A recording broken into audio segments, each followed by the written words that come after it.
Good morning, guys. Just came back from tennis and now enjoying my granola. Can you see? Yes, you can. And my coffee. I've got to think how to record my podcast tomorrow. I used to record it with the web-based app called Dcast. But my problem with that is that A, it only works in Google Chrome. So, B, it doesn't work on a mobile. Compared to, for example, there is this app called Ringer. And then you can, the person I'm going to call, the guest on the show can install it on their phone. And then they can speak on the phone, which is obviously easier than getting a laptop and then logging into Google Chrome. But I think on the cast, the quality is a bit better. So I'm kind of unsure. Also, I think Paul, who's the next guest on the podcast, you can check out my Instagram post where I talk about how we met and stuff like that. Actually, I might as well. We met at a conference ages ago called Expert Empires. Well, ages, a year or so. And the headline speaker for that was Gary Vaynerchuk. It was just conference on marketing yourself as an expert and things of that nature, which I really haven't executed since I'm marketing myself as a dummy of artificial intelligence who's trying to learn, not an expert in it. But Paul was just sitting outside in the lobby of the hotel where the conference was held, and then I just joined him and asked what was he typing on his laptop, and turns out he was typing this book, which, sorry, I have it in my bedroom. I was reading it last night, which is called Surfing the Techno Tsunami, and then we kept talking about, he had a different title back then, and then he was asking me, whether I like this title, whether I would pick it up and stuff like that. He's a very, he strikes me as a very open guy, very expressive, a lot like me, because I think the thing with the society, and especially in England, but so in other countries, people tend to be quite stiff, they keep a lot of distance. And then Paul didn't seem like that at all. He was very open about talking about his life, open to give me advice. And then we kept in touch, and he helped me get through some of the, not rough, but some of the kind of rougher times when I was man in search for meaning. I mean, I still am, but it was amplified. Well, I messaged him on Messenger asking if he'd be happy to talk to me about stuff, because I know that he has experience in personal coaching with top athletes and top executives, managers, etc. And he's really amazing at that, and he helped me a lot with changing my perspective and changing my mindset. So now what I gotta do is,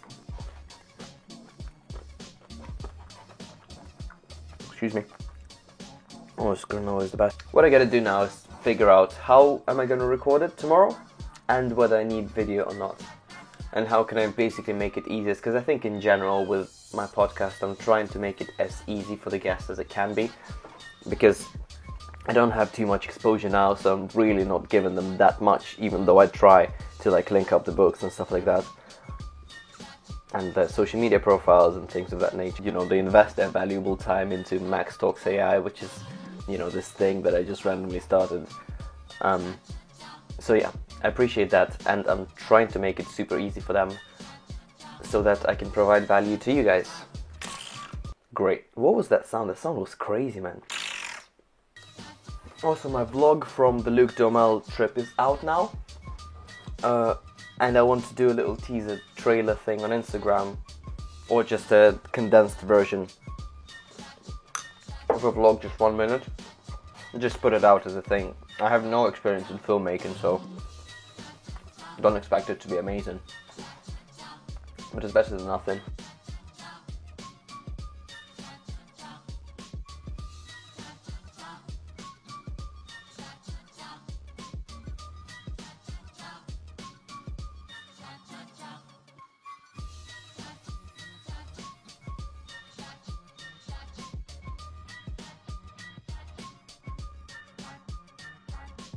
Yeah, just dropped Paul a message on Facebook asking if he's still okay to record tomorrow, and what time would he prefer.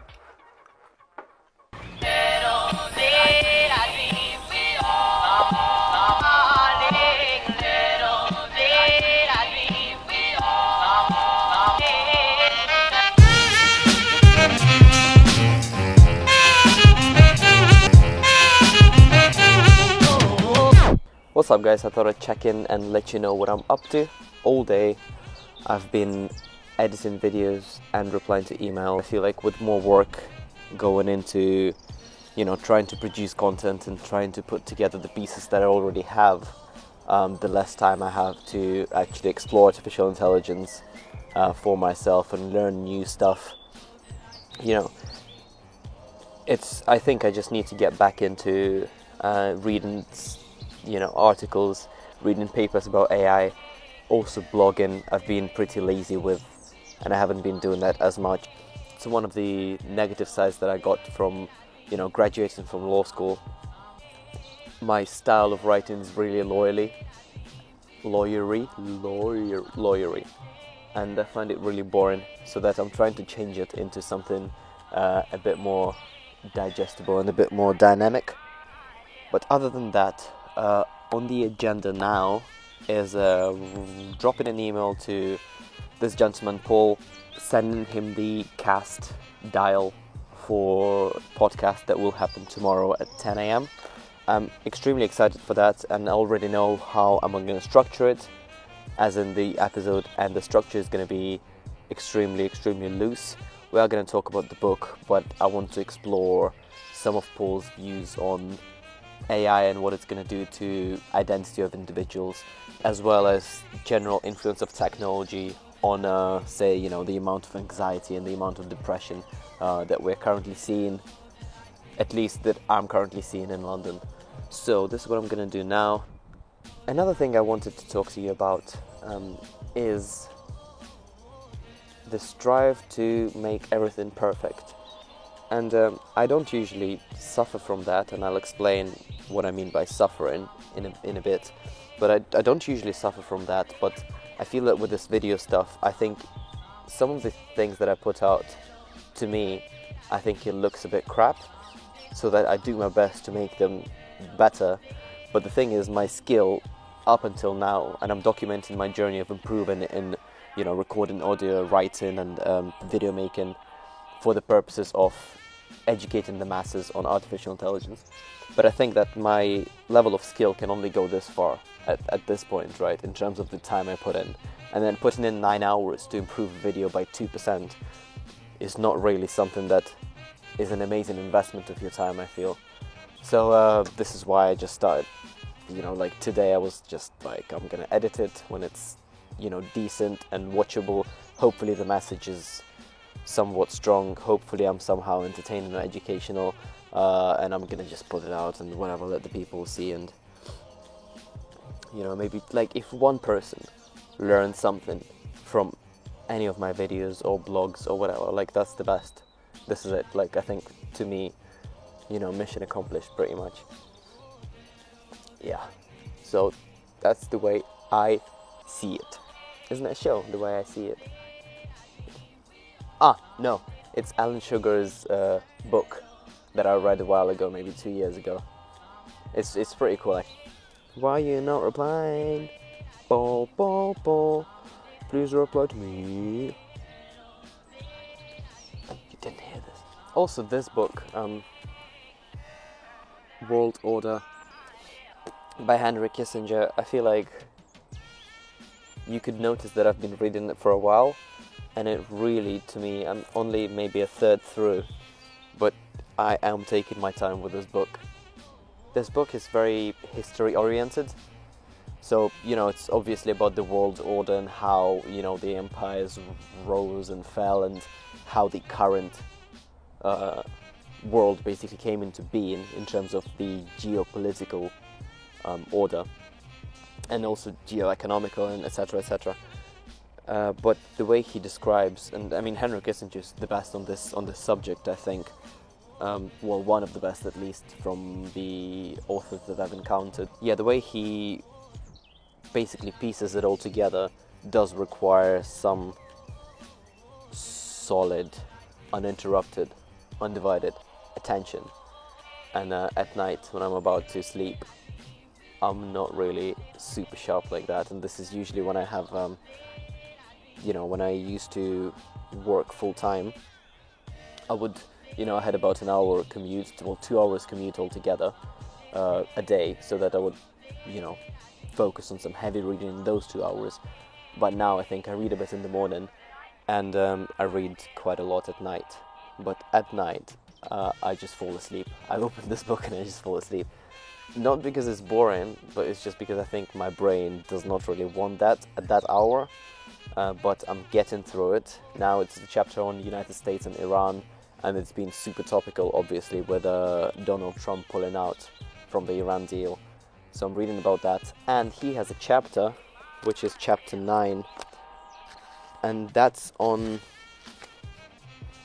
technology, equilibrium, and human consciousness. So he talks about world order, talks about different empires, but he has a chapter on technology and potentially artificial intelligence. So I'll probably be reviewing that, and I'm kind of anxious to get to that chapter.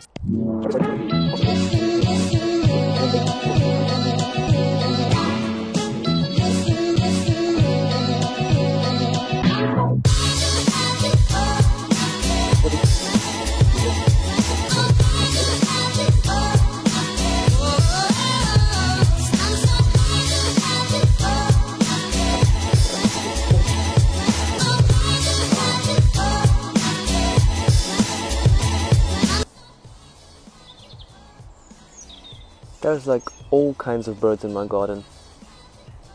All kinds, it's like a zoo. Amazing.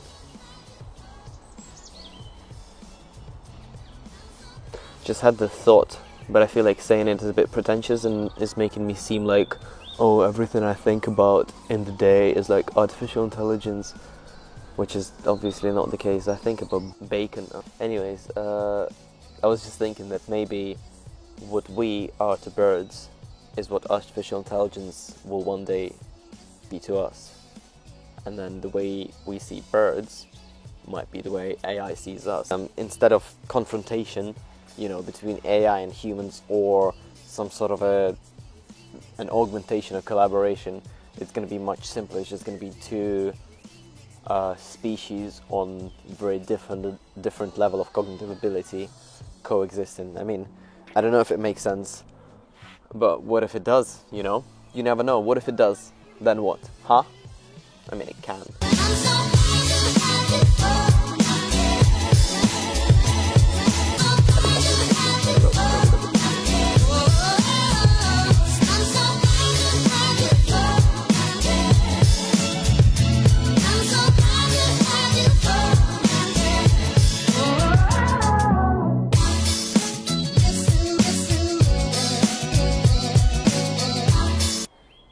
I a lot.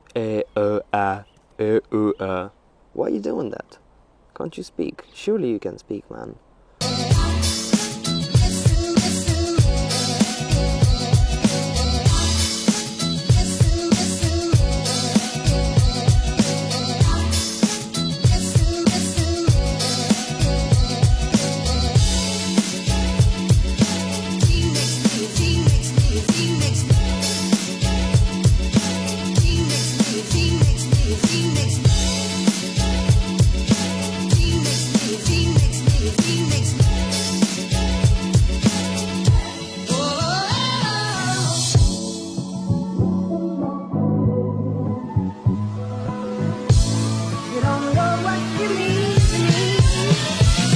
Add some transitions.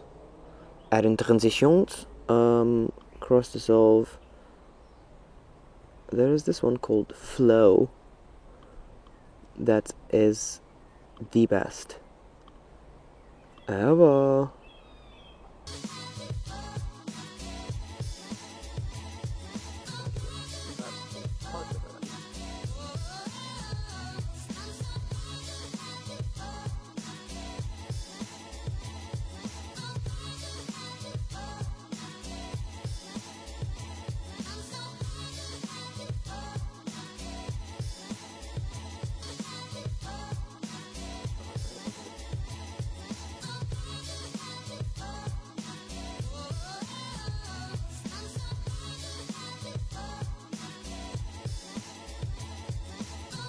Is this how you spell Jeopardy?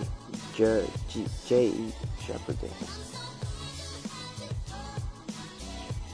Jeopardy, yeah. Woohoo! Well done, Max.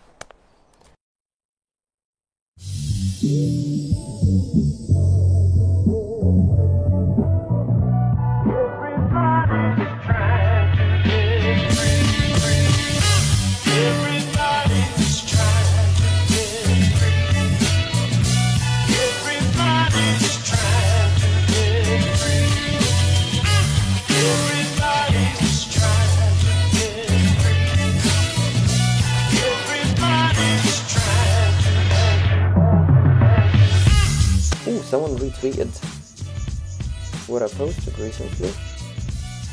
That's cool. Oh, that was about Google Assistant. So retweeted by Google Technology. That's exciting.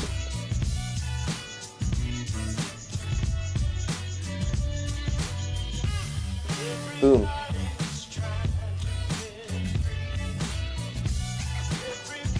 Picking up on those Google Assistants. How can I help you? Hi, I'm calling to book a women's haircut for a client. I'm looking for something on May 3rd. Sure, give me 1 second.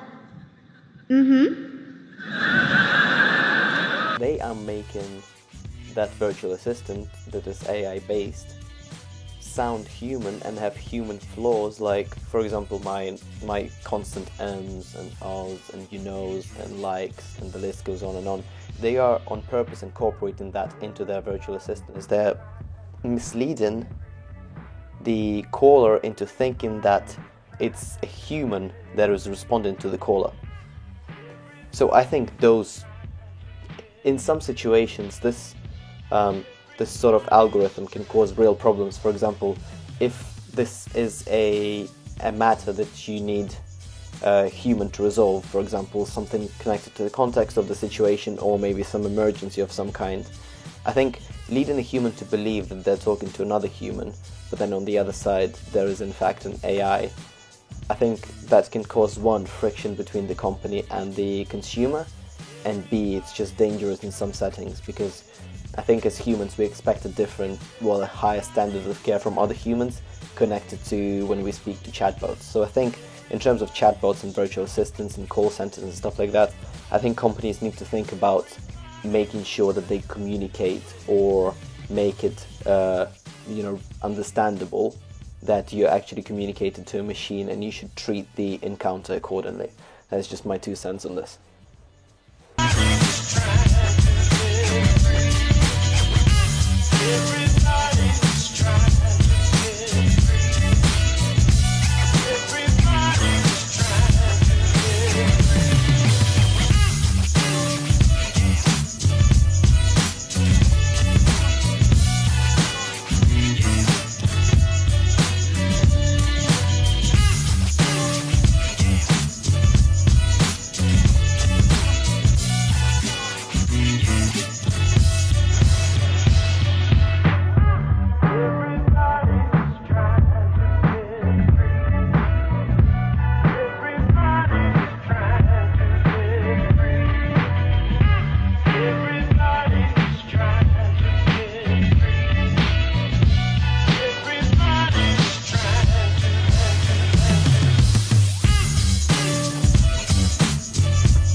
Hi guys, I just came back from the gym and uploaded some stuff on YouTube. It's the vlog that I recorded yesterday. I traveled to Bristol to interview Luke Dumel for Max Talks AI podcast. And I probably spent way too many hours editing that vlog, but I don't really have proper video editing experience. I did a course on it on lynda.com, now LinkedIn Learning. It was lynda.com, got acquired by LinkedIn a few years back, I think. But yeah, it's out now, so check it out if you want to. It's pretty good, but I'll definitely try to keep the editing process a bit shorter with this one. Now it's currently 1:51 a.m. Love you guys. Hope everything's going well. As always, let me know if you need any help. And as always, check out my podcast. Bye.